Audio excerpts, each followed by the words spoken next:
Hello दोस्तों, आज की वीडियो में बात करेंगे कि हमें अपनी सुरक्षा और अपने बच्चों की सुरक्षा के लिए बहुत ज़्यादा जागरूक होने की ज़रूरत है।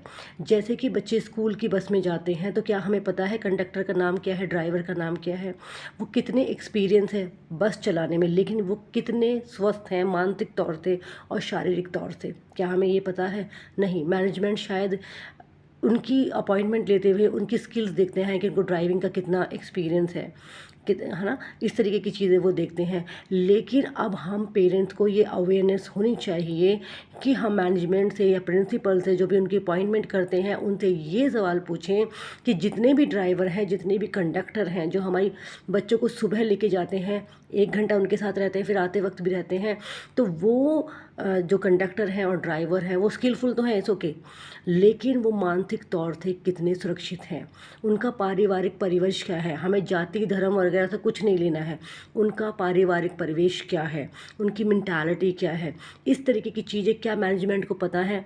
क्या मैनेजमेंट उनकी काउंसलिंग करवाता है कि अगर मान लो वो लोग जब अपॉइंट हुए तो वो शारीरिक तौर से और मानसिक तौर से अच्छा काम कर रहे थे, लेकिन नाउ डेज इन दिनों जो वो संस्था में ज्वाइन हुए हैं तो कुछ भी प्रेशर आ सकता है उनके ऊपर, तो उस वक्त उनकी हालत क्या है।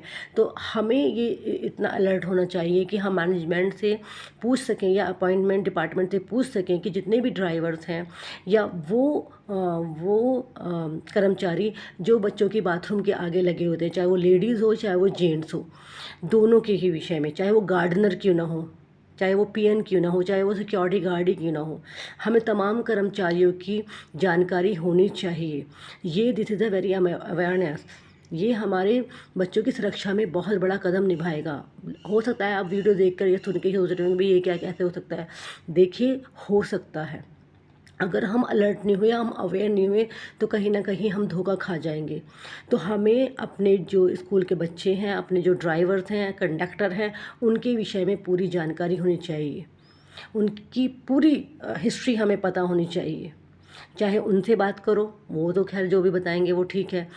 तो आए दिन हमें अपने बच्चों से भी पूछना चाहिए भी कंडक्टर किस तरीके से बिहेव करते हैं, ड्राइवर किस तरीके से बात करते हैं, ठीक है, ये भी हमें पता होना चाहिए। एंड सेकंड, हमें मैनेजमेंट से डायरेक्टली बात करनी चाहिए कि जितने भी कारीगर हैं, सॉरी, जितने भी वर्कर्स हैं, चाहे बी ग्रेड के हों, सी ग्रेड के हों, ठीक है, जितने भी हैं, हमें उनके विषय में जानकारी चाहिए कि वो किस हालत में है, उनकी शारीरिक, उनकी मानसिक, उनका व्यवहारिक तौर किस तरीके का है, हमें सारी जानकारी चाहिए, क्योंकि ये जो मसला है वो हमारे बच्चों की सुरक्षा का है।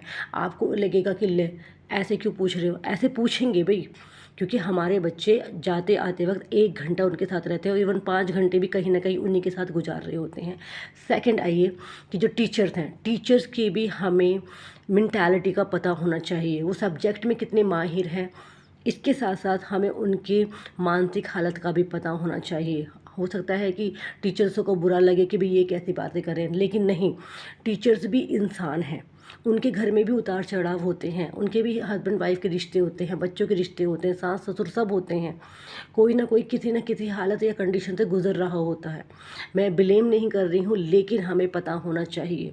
जब भी बच्चे स्कूल से आएँ तो हम ये पूछते हैं, बच्चे खाना खा लिया? इसके अलावा हम ये भी पूछें कि बच्चों क्या हुआ स्कूल में, आज क्या क्या हुआ, क्या क्या किया, है ना।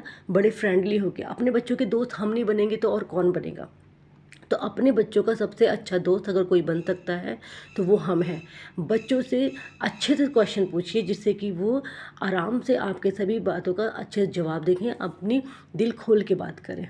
अगर मान लो वो कह रहा है कि हाँ माम मम्मा उन टीचर्स ने मुझे डांटा, चलो ठीक है डांटा, अच्छा चलो मैं स्पेशल टाइम लेती हूँ, भाई आखिर तुमने क्या गलती की जिससे डांट लगी। अगर मान लो हमारा बच्चा झूठ बोल रहा है या कुछ भी इस तरीके से, तो वो मना कर देगा, नहीं मम्मा प्लीज़ नहीं हुआ। तो इसमें ये नहीं कि वो झूठ ही बोल रहा है, हो सकता है कि वो नहीं चाहता कि इस तरीके की बातें बढ़ें, ठीक है, लेकिन आए दिन उसी को डांट पड़ रही है या क्यों पड़ रही है, ठीक है। या तो मैम नोटिस लिख के भेज दें कि भाई आपका बच्चा पढ़ नहीं रहा है, ये नहीं कर रहा है, वो नहीं कर रहा, तो जाके फिर भी मिलो।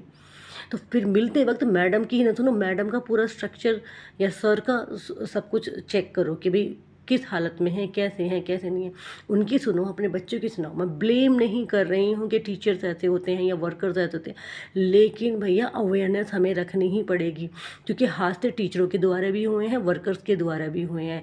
और रही बात हमारे हम पेरेंट्स की, तो देखिए हम पेरेंट्स के साथ भी हस्बैंड वाइफ, सास ससुर, पूरा परिवार है, ठीक है। तो कहीं ना कहीं हम भी शारीरिक दुर्बलता के साथ मानसिक दुर्बलता के भी शिकार होते हैं। तो प्लीज़ प्लीज़ प्लीज़ अपने आप को भी रीचेकिंग, अपने आप का भी आत्मनिरीक्षण कीजिए कि आप किस पायदान पे हैं, क्या आप हेल्दी हैं, क्योंकि